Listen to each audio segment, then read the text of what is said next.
Hi, welcome to SBR Sports Picks. I'm Peter Loshak. This is the live show we do every day at 10:30 Eastern Time. Today is Tuesday, June 27th. Of course, I give my official MLB picks in this show every day. Yesterday, the low-hanging fruit loss with the Dodgers getting shut out by Ricky Nolasco. A weird time in baseball right now. Colorado, something's wrong with them. They lost to the Giants. A lot of people yesterday were thinking that maybe Minnesota as a massive underdog might be a good bet against Boston. They lost. So a lot of weird stuff in baseball right now. And I'm definitely treading relatively lightly. I did make a bunch of bets on the overnight lines, but they were all very small. And, there's a bunch of plays I think I'm liking a little bit, but I'm definitely treading lightly right now in MLB. All right, what's up to all the regular people? And but Dale04, says nothing jumping out today. Yeah, it's a weird bunch of series, a weird. It's the same thing yesterday. What? I mean, shorter slate, but nothing really felt like, Yes. I mean, a month ago, it would have been like Colorado against San Francisco in autoplay, but now something is clearly wrong with Colorado, and I would not be playing them. I'm not going to play him today. If anything, I'd be leaning San Francisco, even with Matt Cain, although I'm not going to bet that one. That's scary. Yes. Oakland, of course, is picking things up. They've got some youngsters who are coming up. Arizona is continuing to win at home, although not necessarily in a dominating fashion. Dodgers and Angels is an interesting series, and Cleveland suddenly gets a win. And even the way they won yesterday was wacky, right? They were down huge early, then a massive offensive explosion to win by 6. So there's wild stuff going on all over the major leagues right now, and Cubs in Washington. But before we get into the games, I think I must have misheard something yesterday, Matty Ice. Did you? Now correct me if I'm wrong. I will. But did you say that the winner of the July bet points that 5 winners of the July bet points contest get free tickets to get flown down to Costa Rica? That can't be true. Oh, it's ridiculous. I would never say something like that. All right. Okay. That's not true. Okay, but it is true. It is true. Really? Yeah. Wow. So again, like yesterday, I'll put the link into the comments section. But yeah, guys, just like we're doing it where, if you're winning this month's, you get a T-shirt. Right. And that's pretty cool. But next month's top 5, well, I'm sure you'll get a T-shirt too. But also free trip to Costa Rica for August 4th and 5th, I believe the dates are. But isn't that, for August 4th and 5th, and the July bet points contest doesn't end until like August 1st, so that means they're buying the tickets at last minute, and they're very expensive. It's very expensive. That's not for them to have to worry about. It's very expensive proposition. For whoever decided that was a good idea to worry about, now that you've brought it up, it does seem pretty tight, but hey. Yes. All right, so we will. So once again, I'm going to announce what that is. Then I'll go over some of the initial comments. And also, just before, sorry to cut you off, go ahead. But to explain what that conference is. I don't know what that conference is. I will take care of it. You will. Okay. Yeah. It's just like any other conference, guys. You go to E3 or everybody. I used to work in technology. We have conferences all over the world. Get together, talk to like-minded guys and gals about the industry that we work in, the industry that you're interested in. We have keynote speakers. We have, we got a lot of stuff, got a lot of surprises, but it's going to be a lot of fun for the weekend. I can tell you that. That's for damn sure. And here's a comment from Dale04. Even more expensive when your made from China wins. Yes, let's hope for SBR stake that Wang Zhou does not pull off a top 5 finish in the July bet points contest. That would be a disaster. Well, that's something I would be praying for. Oh, no, I'd be happy with that in my heart. All right, so before we get into some of the into the deep analysis of the games, let's quickly look up. Let's quickly look at some of the comments, some of the early comments that we got here. Let's see. Lou Skunt says, "Shame shirt, different day. What's good, Pete?" Yeah, I'm like Mark Zuckerberg. I wear the same thing every day, and it's because I'm a natural Jay genius. Leno. Yes, just like Mark Zuckerberg. No, there's some big differences there. All right, Andrew Dice Clay. Austin Geist says baseball is fucked right now. Yeah, it's just look, as I've said, in baseball, if you look at the month-to-month results of the various teams, there are stark differences. Some of the worst teams in the first opening months of the season always wind up being some of the best teams in the middle and subsequent months, and the same thing is true with respect to totals, and the same thing is true with respect to the best teams, taking dives. We saw that last year, even in the Cubs, awesome. Let's not forget this. Remember last year when the Cubs, were just absolutely dominant, won the World Series. There was a run where they were just an autoplay on their run line game in and game out. Right around the All-Star break, around this time, they had a big run of bad results. They were actually a great bet against. every game. And that was the awesome Cubs. So you're going to see that in baseball. It tends to happen right around the All-Star break, the few weeks before the All-Star break. We saw that last year with the Cubs, and you tend to see things like that every year.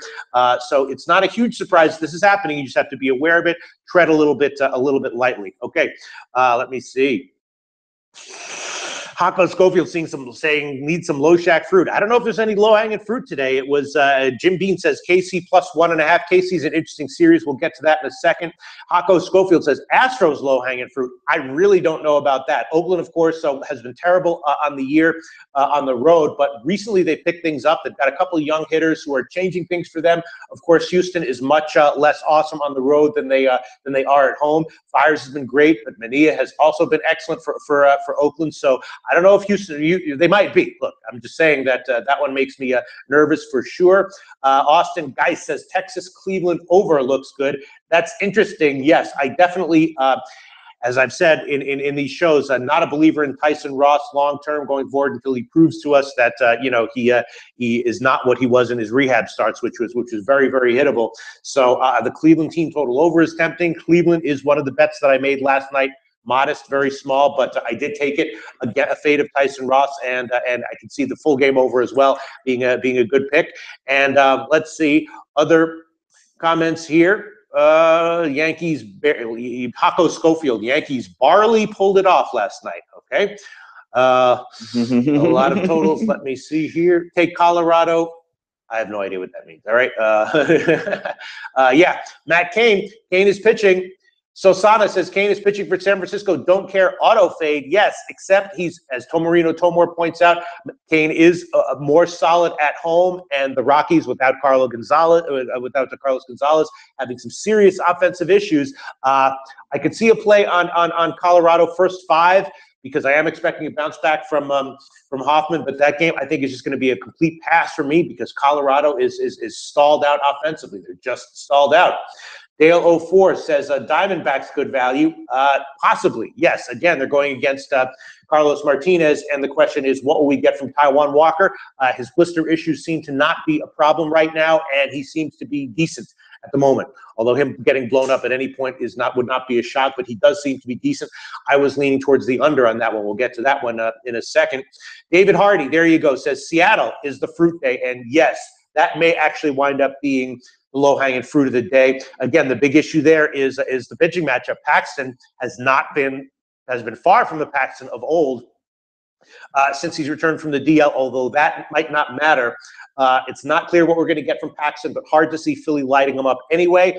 Aaron Nola, of course, burned me in his last start. Nola is definitely capable of good starts at any point in time, but here he goes on the road into Seattle. In general, he tends to be Nola has a history of not doing well in interleague games, and Seattle hits righties very well. So yes, that is the one. That is another one that I bet. I did bet Seattle -1 on the overnight line, and that might be worth a shot for sure. That might wind up being a pick for me. I'm almost definitely going to give that one.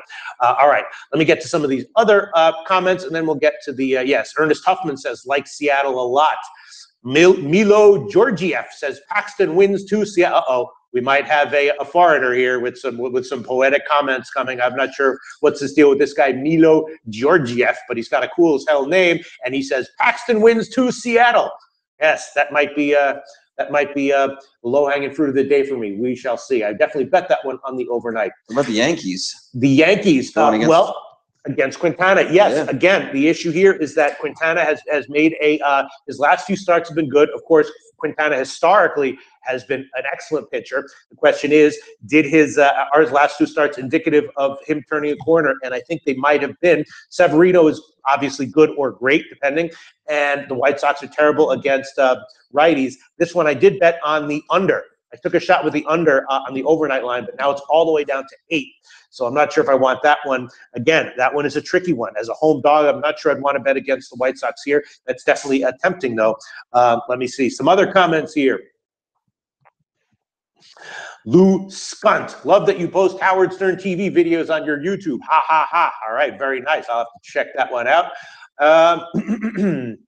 Tomarino Tomor has some comments on the Rockies. The Rockies never hit on the road. That is correct. And their pitching is regressing to the mean. Yes, the bullpen has been overworked. since young pitchers don't pitch deep. Many hitters like Blackmon don't hit on the road. Yes, the Rockies' lineup numbers for their past 30 days have been, at least according to my numbers, they actually have a subpar lineup over the past 30 days, and their bullpen, which was excellent to start the year, has also been regressing. So excellent points there by Tomarino Tomor, and yeah, I'm not taking the Rockies today, even though it is against Matt Cain. All right. Tomarino Tomor also says the Yankees have been grossly overvalued on the road all year. Sox don't hit right-handed pitching, but laying minus 140 with the Yankees is just stupid. Yes, I would generally agree with that one. Any baseball game laying that much is not any baseball game. I'm just saying that it's you definitely got to be careful. I will say that you definitely got to be careful laying that kind of juice on the road. But there can be reasons to do so. Okay. Other comments, very great analytical comments here. Sosana saying the Giants are 1-8 in their last 9 home games against a right-handed starter. Giants are 8-20 in their last 28 during Game 2 of a series. Giants are 17-44 in their last 61 games following a win. Yes, excellent point, Sosana. Look, if someone wanted to take Colorado here, I wouldn't necessarily. It wouldn't be the stupidest thing that anyone has done on this card, but it's just Colorado is slumping badly. The Giants are turning it around a little bit, and it's as a road favorite. I'm staying off the game, but I might be, of course, definitely wrong. And the Rockies might wind up proving to be a great pick today. Arthur Funches says Nats and Cubs under. That's an interesting pick as well. It's 7.5. I was thinking about a shot with Washington as well. The Cubs, of course, are a team that is notably worse against righties than they are against lefties, and Scherzer obviously one of the very, very best. So even though it's a high line with Arrieta starting, the Nats might be a good pick there, although the Nats also, similar to the Rockies, are having some lineup issues long-term in the past 30 days or so. Not as bad as the Rockies, but their recent lineup numbers have definitely been underwhelming for sure. And Scherzer's coming off a really long day last week, too. Who? Scherzer. A long day. Yeah, he almost threw that no-hitter. It's going 8 2/3 is almost the same as going 9, I guess, as far as pitch count goes. So yeah, so you're saying that it might be a down spot for him. Might be. Yes, except that Scherzer is the kind of guy who I sort of don't. Again, I don't do pitch count numbers, which I probably should, but I don't crunch them. But he's a guy who I think of as a guy who is less affected by pitch counts. Can't say I'm particularly worried. It's just something to think about. Yeah, definitely, for sure. And of course, the here, Hako Schofield says baseball is fucked before All-Star break. Yes. We saw what happened last year. A lot of times this happened. Tomarino Tomor, Mr. Research, says Scherzer has been solid after long outings this year. And in general, yes. He goes pretty far, so I would imagine that's somewhat normal. Yes. I don't know what he threw. He could have gotten through that in under 100 pitches. I don't really know exactly what he did. Tomarino Tomor says Arrieta has been bad on the road. One good road start in the last several. I think the Cubs would be plus 180, but the Cubs are the Cubs. The Cubs could not have been plus 150 all of last year. Yes, Washington is definitely a lean for me. Absolutely. Let's see. Other comments. Man, this is great comments we always get from everyone. Ernest Huffman, how about Atlanta, San Diego over? Yes, that is a pick that I actually made. I bet that one at 8, and I believe it's gone down to 8.5. To a 7.5. Oh, no, it's still at 8. The issue there is that you do have 2 good arms, right? Chacin and Newcomb. Chacin, enormous, shocking home road splits, terrible on the road, great at home, and Newcomb, a youngster coming in who's making his first road start, but he obviously has electric stuff and was great in his first 3 starts at Atlanta. So you do have 2 nice starting pitchers, but in general, I'm looking to play overs and low totals in San Diego, and I did actually bet this one on the over 8 on the overnight. Again, I bet it small. I didn't make any big bets on the overnight. I made a lot of very small bets, but I'm treading lightly in baseball right now for sure. I definitely took a hit with the Dodgers -1 yesterday. Took a big loss on that one, so I'm holding steady, going kind of light. All right, let's see. Okay, David Rostradamus says pistol, pistol, pistol. Always check pitch counts. Yes, of course, yes. Pitch counts are important. All pitch counts are not created equal, though, and the effort that's involved into the pitch counts is not factored into the absolute number. You know, a guy who makes a bunch of pitch counts in a blowout game, a high pitch count in a blowout game is not the same as a guy who's throwing a lot of sliders, for example. But yes, absolutely. I check pitch counts. What I mean is I don't crunch them. I don't have them as part of my hard statistical analysis that I do. I always check them though, for sure. And I always keep them in mind. And I always keep in mind what kind of game it was and what kind of pitcher it was. And in fact, I check the last 3 games in a row, not just the last one. But yes, Dave Rostradamus, definitely. I didn't mean to say that I don't check pitch counts. I just meant that I don't do hardcore number crunching on them. All right. Okay. No, that just made me think of a question. What's that? Which I thought of earlier too, actually. But you know, saying you went back and looked the last 3 games, and then just talking about stats. You know, the last 8. Like, how far back, at least in baseball, do you think is reasonable to go? You know, you see guys, or not guys, but stats out there. It's like, since 1973, the Yankees are blah blah blah blah blah on the run line. Like that. At a point, you have to realize that doesn't matter, right? Yes. And that's an interesting question. This is a whole other show, but the answer to that is that statistically is that different stats have different decay rates, meaning that different stats are more valid going back a longer way, and different stats are less valid going back a longer way. And that's including like OPS, BABIP, all the advanced stats have various, and that's all been measured because they're guys who it's easy to figure that out. So the answer is that it's different for various statistics. But when it comes to pitch counts, there's research that I've read that indicates that the last 3 games are more indicative measure of pitch count affecting a pitcher than just the last game.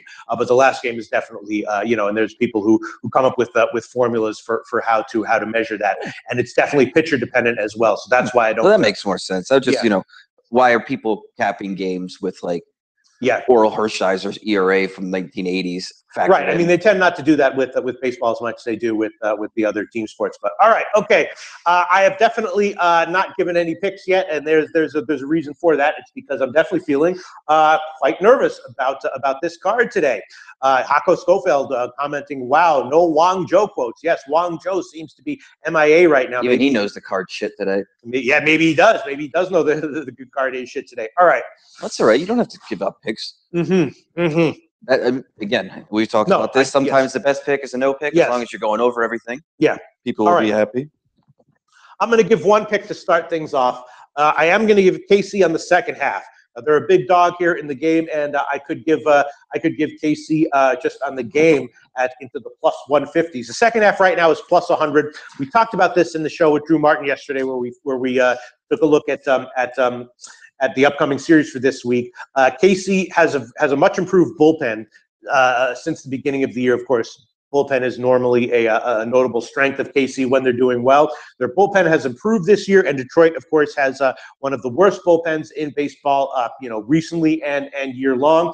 Stram is the guy that I don't have, a ton of confidence in. So, we'll burn his first bunch of innings and just take the second half here. Again, a lot of times these second half plays wind up cashing on the full game as well, especially with KC involved. So, if it does win, I might just be, leaving a half unit on the table because it's tempting to take KC as that big of an underdog at the +1 in the plus 150s. And of course, KC has been the most profitable team in baseball in June so far.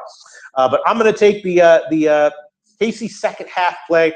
Plus 100. Hopefully, I'm not getting too cute here. If KC wins the game but loses or pushes the second half, I'm going to be quite annoyed at myself and come in tomorrow and say I got too cute again. But I'm going to take KC on the second half. Plus 100 is a nice line for a road second half play like that. And so I'm going to take a KC on the second half as my first play.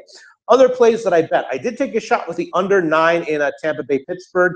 I did take a shot with Washington -1 on the overnight line. I also took a shot with Cleveland -1. I did take a shot with Oakland and Houston under 9 with Mania and Fires going. And again, I also did take a shot with the White Sox and Yankees under, but that was at 8.5, I believe, and it's now down to 8. So I'm going to hold off on that one. And I did take a shot with Seattle -1, and I did take a shot with Atlanta, San Diego over, although I'm not going to give that one as a pick. But those are the picks that I am thinking about for sure. The only one I'm going to give right now so far is KC on the second half. And you know what? I'll throw on Seattle -1. I'll throw on Seattle -1. I'll believe that Paxton is that there's nothing fundamentally wrong with him, and that Nola will struggle. I did bet that one. It's a little bit of a high line, but it's gotten bet up. Holy crap! I got it at like in the 170s, which I thought was kind of high. Now it's all the way up to like 185, 190, 200 at the Chris books. Oosh. All right, I'll take it, but that's getting up there. I'll take the Pinnacle line for Seattle on the money line at -185. Wow, and the run line part will be +103. Oh no, +105 at Intertops. I'm seeing +105 at Intertops, -1.5. So I'll take that one. Seattle -1, so that's going to be about -140, which is a high line there, and it's gotten bet up since I bet it on the overnight. -185 on the money line part for Pinnacle, and +105 on the run line part from Intertops. Hako Schofield says Paxton is a heart attack game. Absolutely. Listen, I've been burned by Milo Georgiev says Paxton wins. Smile. Yes. Yeah. Wow. Michael Robertson says 22nd place in the contest here, making a push for top 5. Very, very nice. Nice. Very nice. Michael Robertson. All right. So comment on some of the opinions that I've been given in this show, because this is a tough card today. I will give What do you think about the KC Detroit over 9? Is it KC Detroit over? No, I was leaning under on that one. Although okay. I'm going to hang off on that one for now. I would definitely be leaning under for now. Again, Stram is a bit of a wild card, and so is Verlander. Verlander is not someone I'm looking to bet on going forward. But in this game, I thought he really turned it around, but it seems he's still got these nagging whatever. Mm-hmm. Yeah, wow. Yeah, Seattle might be a heart attack game, and Hako Schofield saying can't have another heart attack game. Yes, I understand that. You don't want to have too many heart attack games in a row. But that's why if you bet appropriately and you don't overbet your edges, you tend not to have any heart attack games. The games that go down to the wire and are close wind up being kind of dramatic and funny, and you don't actually wind up having a heart attack game. So that's another reason why you really want to bet smaller, because aside from the fact that or bet within appropriate Kelly indicated bet sizes, because aside from the fact that it's what you should do mathematically, it also as a rec gambler makes it much more entertaining, and you avoid the heart attack situations. Jamson Bronson has taken aspirin. Okay. So Sana says we need some dog picks here, boys, some value. Yeah, you could make an argument for KC as a big underdog in today's game. You could make an argument for Baltimore.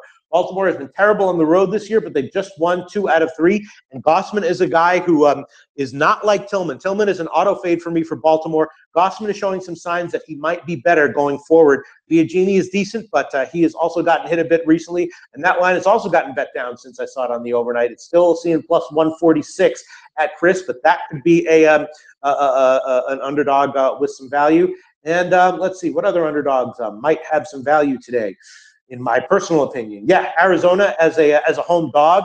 Walker against Martinez. The big question mark there is Walker, but if you get a decent start from Walker, Arizona might have some value there as an underdog. And I guess that is about it for me as far as notable underdogs with value. But let's see. Milo Georgiev says Toronto wins today.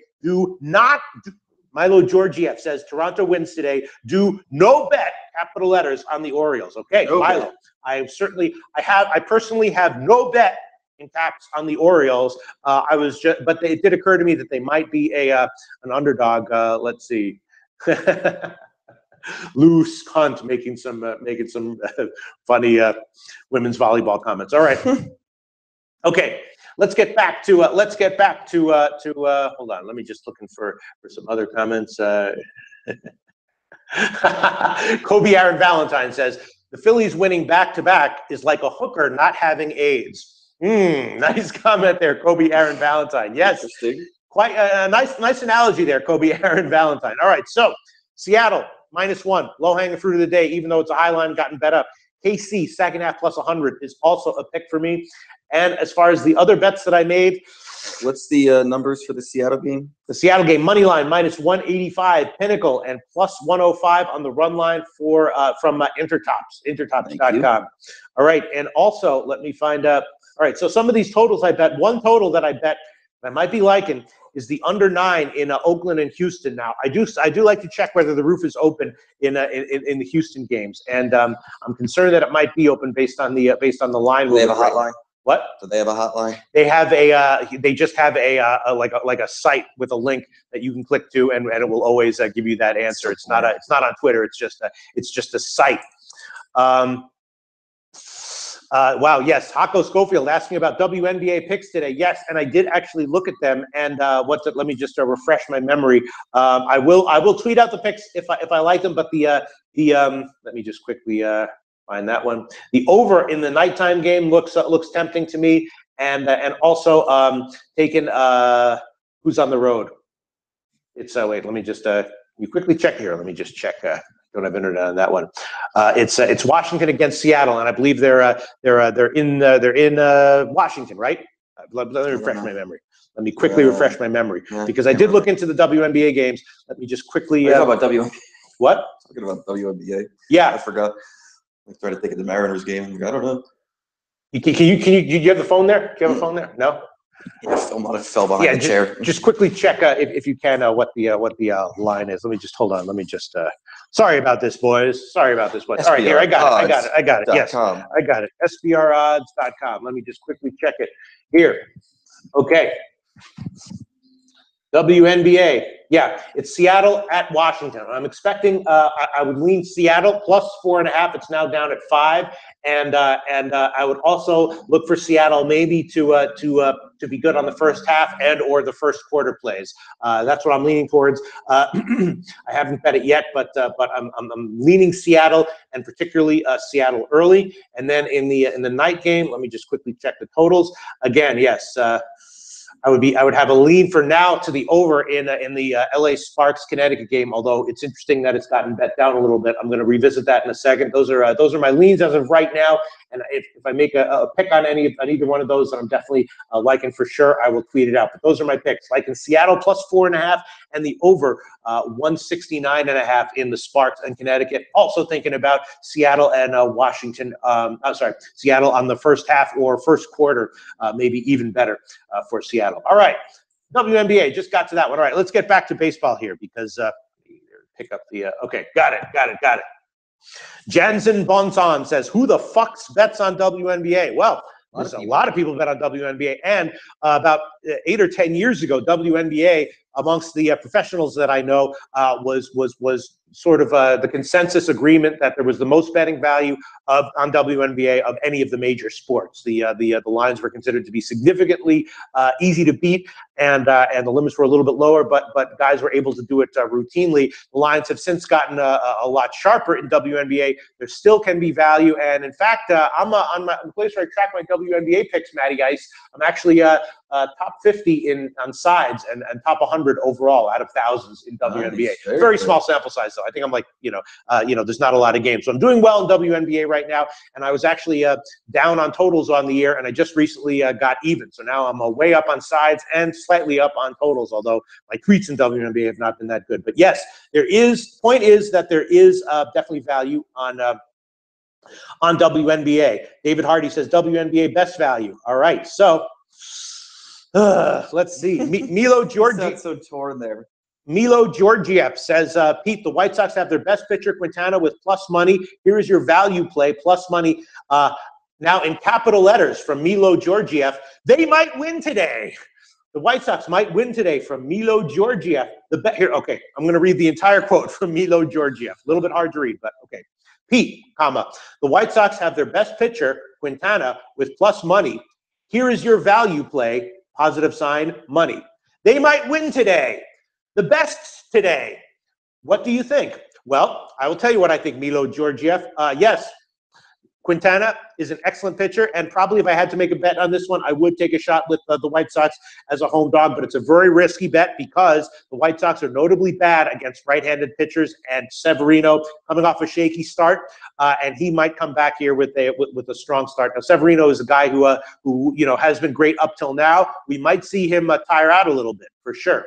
That would not be a shock here, but the White Sox are not a team I want to time that against. The White Sox have notably bad numbers against right-handed starters, and Severino's a good one. So, and the Yankees, of course, despite their injuries in the lineup, Starlin Castro, I think, is going to be out today.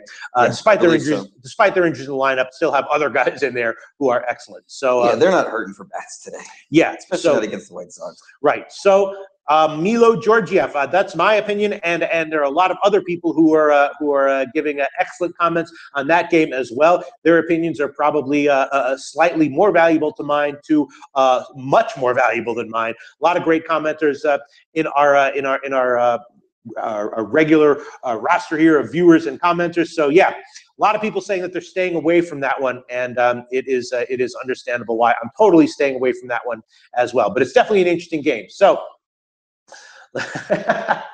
Gobi Aaron Valentine says, I'll grab 6 hookers and we can bet on which of them have AIDS. It's called gambling. If there is value, you take it down. What? He's saying that he'll bet on anything if there's value on a line. Okay.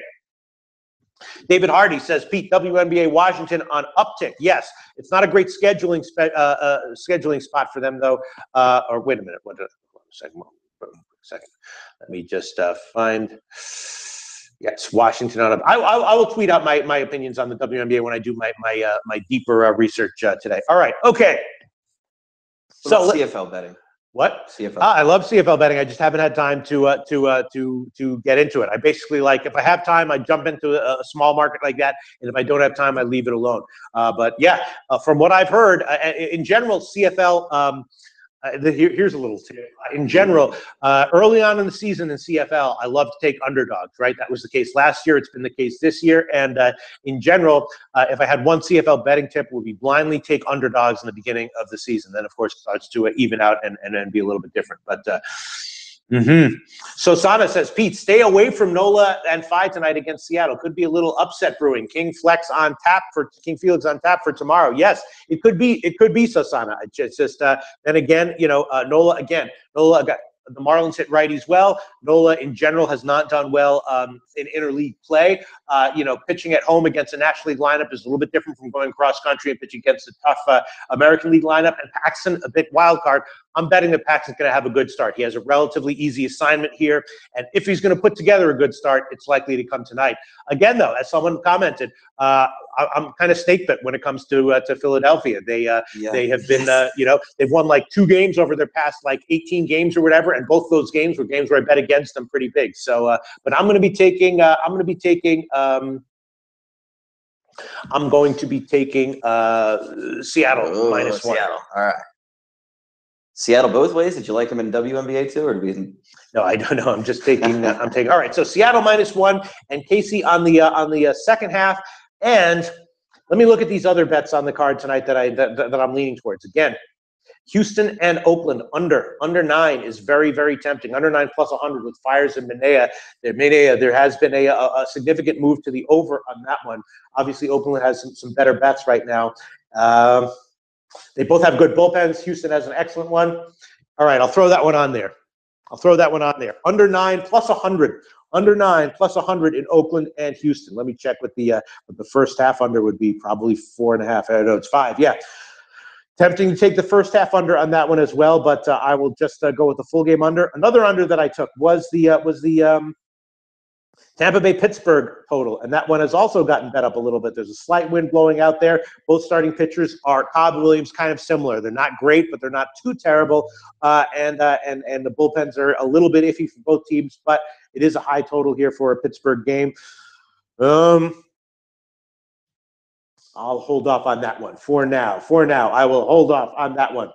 Another one that I took was, I took the over in Milwaukee-Cincinnati when it was 9.5. Now it's all the way up to 10 and juiced over. Although, as we've seen, I don't know if anyone, I'm sure other people have noticed this, the line moves in baseball totals have meant nothing Absolutely nothing. I mean, again, 3 weeks ago when I was on the BMOCwins.com show and I gave a bunch of totals plays and like all of them beat the closer by a half run or more, they wound up going 1-5. There were a bunch of totals plays that I gave in these shows that wound up, losing to the closer by a half run that cashed easily.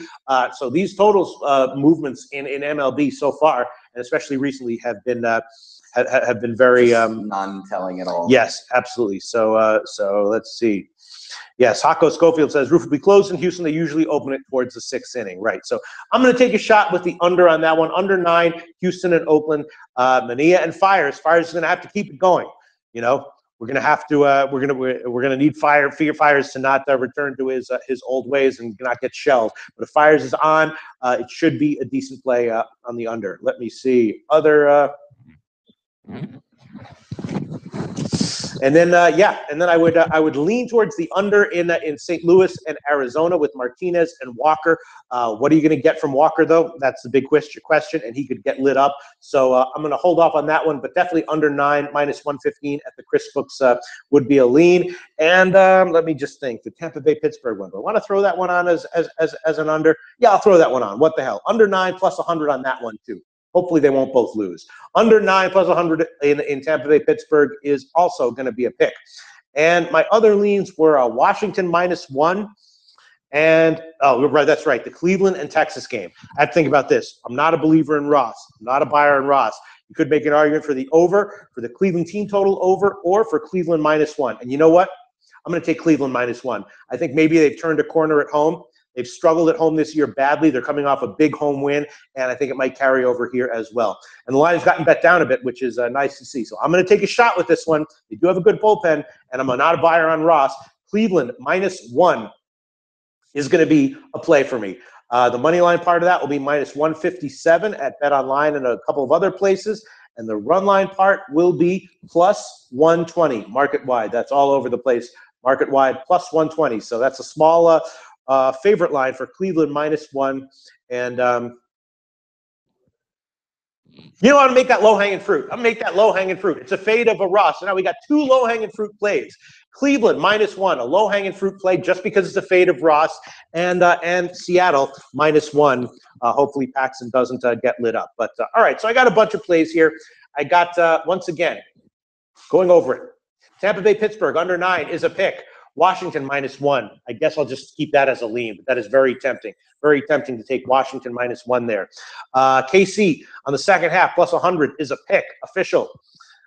Cleveland -1 is a pick, and I threw it on the low-hanging fruit category. Oakland, Houston under 9 is a pick. Makes me nervous, but it is a pick. And Seattle -1 is a pick, and that is a low-hanging fruit pick. And Arizona, St. Louis under could make an argument for that. The White Sox game is interesting, and I guess that's about it. The Cleveland team total over, which is 5.5, which is a little bit higher than what I'd like to take, but you could make an argument for that as well. It's 5.5 plus money as at Pinnacle, and I guess I would put that one as a lean as well. Cleveland team total over 5.5 +106. No 5s available that I saw, although if you shop around, there might be. All right. I guess that is about it. Mike Keep says Clevenger lucky in last start stranded 65th skies. He's going to get piped and just need Rangers to allow 5 or less. Yes, Clevenger is not a guy who I am particularly high on. I agree. In general, I'm higher. I'm not as low. I'm not as down on him as I am on Ross right now, though. And I think it's worth a shot with Cleveland to continue on their momentum from yesterday. But yes. Clevenger is a guy who I don't have. And actually, you know what? Maybe I'll throw the over on that. Let me just check this one quick. Or the first 5 innings over. Let me just check that one. Yeah, it's 5.5. That is very tempting. Texas and Cleveland, first 5 innings, 5.5 over, and also the full game over as well. I agree. Clevenger is not someone who I'm too excited to bet on. But I just feel like in this spot with the bullpen edge that Cleveland should have and the vulnerability that Ross should have, I'm willing to take a shot with Cleveland. But good point there, Mike Keep. You might be very, very right there, and I might get burned by having taken Cleveland here. All right. I guess that's about it. I guess that's I guess that's about it. We can wrap it up. Again, congratulations to everyone who is doing well. Thanks for all the great comments in the quickly. David Rostradamus asking, don't like the Dodgers off a loss in the interleague rivalry. Yeah, it's just such a high total on that one. And the other issue is that Chavez has been great at home, terrible on the road, but this might be an environment where it'll be conducive to his skill set. And Maeda has been good, but with Seager out, Corey Seager out at shortstop, their offense taken a little bit of a hit since he went down.